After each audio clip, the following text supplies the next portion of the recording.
आधी म्हणजे तो असा स्कूलला आल्यापासून तर छान झालाय.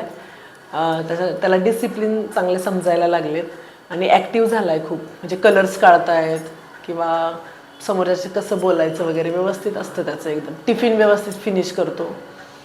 त्याचं रुटीन छान झालं आहे आता. आधी म्हणजे त्याला आम्ही शिकवत होतो तेव्हा तर काही इतकं येत नव्हतं. आता कलर चांगले सांगतोय तो. 1 to 10 पर्यंत बोलतोय. टिफिनचं म्हणजे भाजी चपाती वगैरे तो व्यवस्थित खातोय आणि बसताना पण असं व्यवस्थित ताट समोर घेऊन वगैरे जेवण वगैरे जसं स्कूलमध्ये तुम्ही घेताय तसं तो घरी पण करतो. तुम्ही तर जे सांगतायत मुलांमध्ये जे काही कमीपणा आहे तो जो सांगताय किंवा ते तुम्ही करून घेताय मुलांकडून आणि म्हणजे खूप बारीक बारीक गोष्टींवर स्मार्ट लिंक्सच्या टीचर लोकांचं लक्ष आहे. म्हणजे तो बसतोय कसा, तो खेळतोय कसा वगैरे ह्या सगळ्या गोष्टींकडे तुम्ही लक्ष देताय व्यवस्थित आणि ते छान आहे बाबा की दिलं पण पाहिजे आणि त्यामुळे आम्हाला कळतंय पण मुलांमध्ये काय काय कमी आहे आमच्या. मग ते पण आम्ही करून घेण्याचा प्रयत्न नक्कीच करतोय.